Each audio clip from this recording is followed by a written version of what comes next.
صاحب کے ساتھ کشمیر اور کرگل کے دورے پر آیا تو میں نے ایک سوال کیا کہ حضور اتنے ظلم 13 سال ابو غریب جیسا وہ تاریخ زندان جس کی توصیف نہیں کی جا سکتی، جہاں تاریخ ہی تاریخ، ایک وقت کھانا دیا جاتا تھا، ایک وقت پانی دیا جاتا تھا، اور پانی بھی ٹھنڈا نہیں، گرم پانی، لیکن کم سے کم آپ اتنا کر سکتے تھے کہ وہ عورتیں جو گھروں میں تھیں چھپی ہوئی تھیں جس کی سرپرستی سید کوئی کرتے تھے، کم سے کم کچھ ان کو آسانی مل جاتی، کچھ ان کو راحت مل جاتی۔ تو آپ نے ایک جملہ فرمایا سید نسیم، اپنی عزت کا مسئلہ نہ تھا، اسلام کی عزت کا مسئلہ تھا، اپنی حیات مد نظر نہ تھی، اسلام کی حیات مد نظر تھی۔ شاید یہ بات کتنی پسند ہو کہ آج اس صدام کا نام جس کے پاس اقتدار بھی تھا، جس کے پاس دولت بھی تھی، کوئی نام لینے والا نہیں ہے، اور اس نام کو جس کو زندانوں میں رکھا گیا دنیا میں نام دیا جا رہا ہے، دنیا میں ان کے نمائندے جا رہے ہیں کہ دیکھو آج حق کا نام زندہ ہے، باطل کا نام ختم ہو گیا۔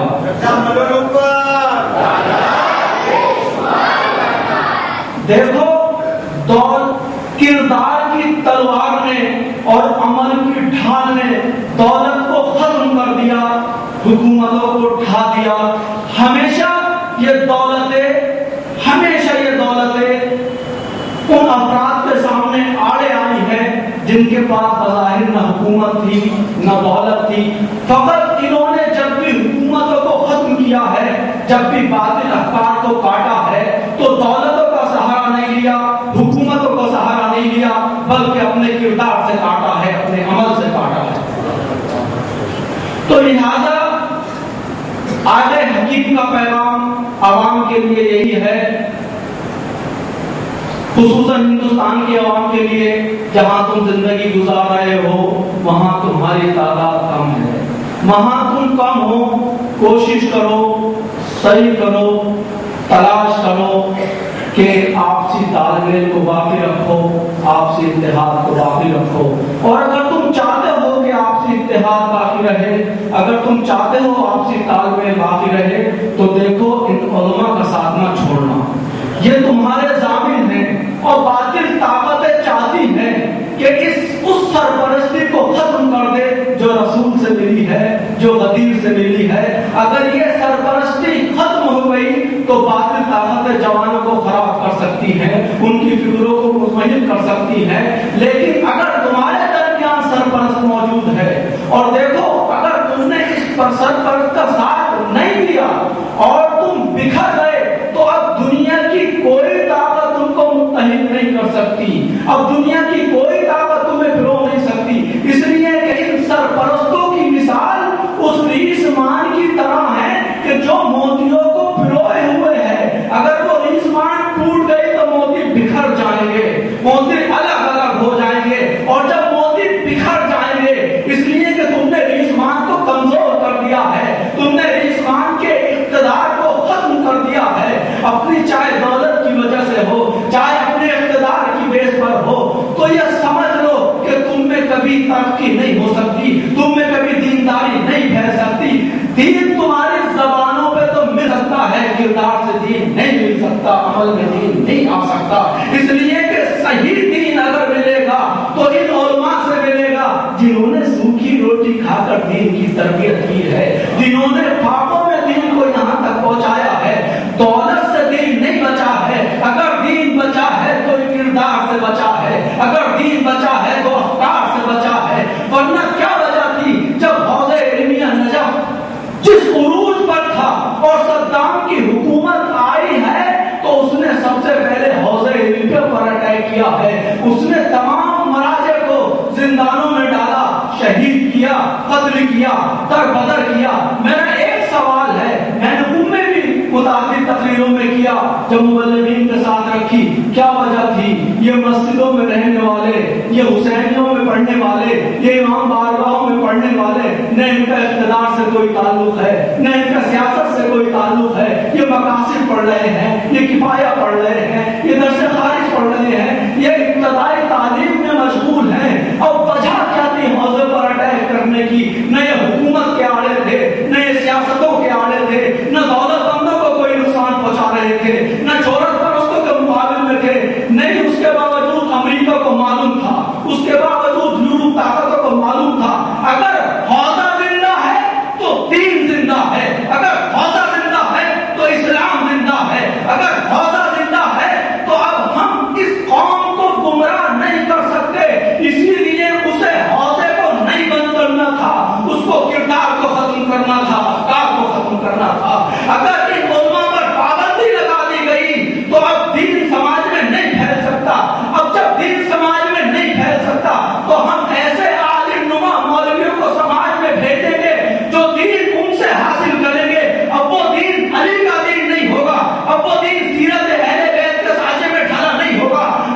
لوقتاً علی لسانہ من قد فرغ من عملہ وأعرض رضا سیدہ.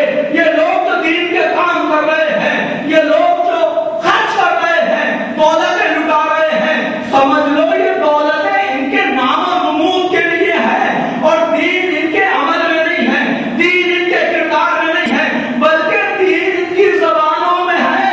اگر دین ان کے کردار میں ہوتا تو یہ دین وہاں سے حاصل کرتے جہاں سے حق تھا.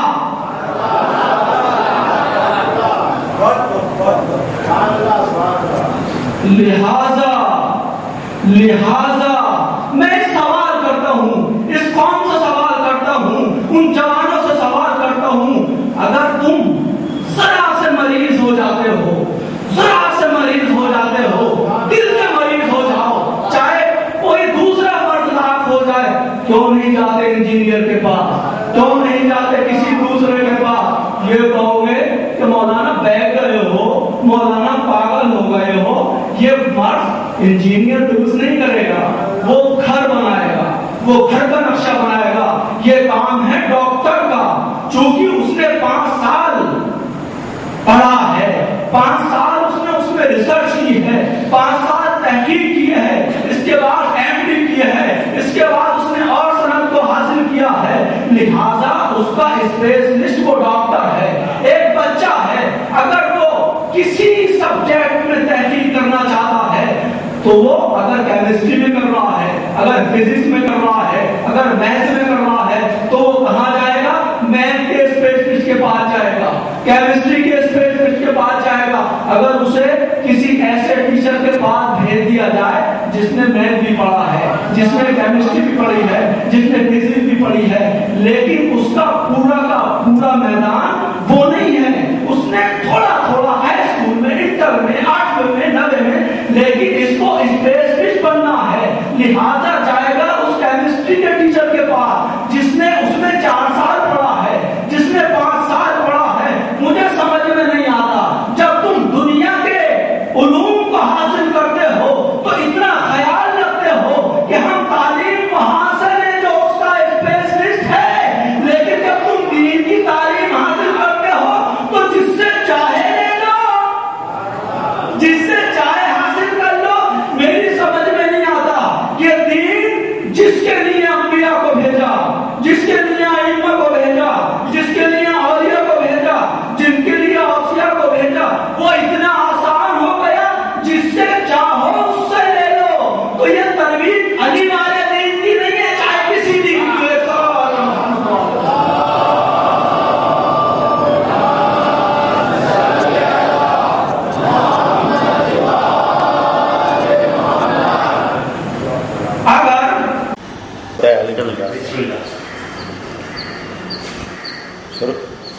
اعوذ باللہ من الشیطان الرجیم. بسم اللہ الرحمن الرحیم. السلام علیکم. وعلیکم السلام ورحمۃ اللہ وبرکاتہ. مولانا آپ کا تعارف دینے کی زحمت کریں گے؟ مجھے افضل حسین معصومی کہتے ہیں. ہمارا تعلق کوپا گنج سے ہے. اس وقت ہم یہاں مدراس میں ایک مبلغ کی حیثیت سے ہیں. تعلیم جو ہم نے حاصل کی ہے لکھنؤ سلطان مدارس سے صدر قابل کیا ہے. اس کے علاوہ لکھنؤ یونیورسٹی سے ہم نے BA کیا ہے. تھوڑا آواز. اور شیولی کالج اعظم گڑھ سے ہم نے MA کیا ہے. ماشاء اللہ. لکھنؤ یونیورسٹی ہم نے 2 بار ٹاپ کیا ہے. ماشاء اللہ. اور اس کے بعد جو ہے کہ ہم ایران گئے. ایران میں ہم نے رسائل مقاصد اور علامہ طباطبائی کی جو کتاب ہے آپ کے بدایہ و نہایہ، اور بہت ساری کتابیں سے کہ جو مقدمات کہے جاتے ہیں، یہ سب ہم نے مکمل کر دیا ہے. ماشاء اللہ. اور یہاں پہ 5 سال سے خدمت دے رہے ہیں. بہت اچھی بات ہے. مولانا ابھی میں نے آپ کو ایسوسیشن آف امام مہدی کے جو کلاسز چلتے ہیں جی ان کے سارے ثبوت اور ان کے عقیدے کے بارے میں آپ کو آگاہ کیا اور سارے ثبوت آپ کو دکھائے. آپ نے بڑی توجہ سے اس کو دیکھا. آپ کا شکریہ. اور اس بارے میں ہمارا شیعہ عقیدہ جو ہے اس کے کتنے وہ مخالف جا رہے ہیں، اور اس کے بارے میں آپ اپنا نظریہ کیا پیش کریں گے؟ آپ کا نظریہ کیا ہے یہ فرمانے کی آپ؟ دیکھیے، امام مہدی اسٹیشن اس کا تو ہم نام بہت پہلے سنے ہیں، ماشاء اللہ. مگر یہ وہ تنظیم ہے کہ صرف ہم اس کا نام ہی سن رہے ہیں، مگر اس کا کوئی بانی سامنے نہیں آ رہا ہے کس نے اس تنظیم کو تشکیل کیا، اس کے ممبران کون سے ہیں، یا مثلا اس کے عقائد کیا ہیں۔ ویسے یہ ہم شیعوں کے عقائد ہی سے بہت زیادہ نزدیک ہیں، لیکن بعض چیزیں ایسی ہیں ان کی کہ جو شیعت سے بالکل الگ ہے۔ مثلا آپ کے ان کا یہ کہنا ہے کہ نماز اللہ علیہ البیت ویطہرکم تطہیرا، یعنی آپ جتنے بھی شیعہ مفسرین ہیں اگر آپ ان میں دیکھیں گے تو اس میں کوئی اختلاف نہیں، بالکل اتفاق ہے اس میں، کوئی جسے کہ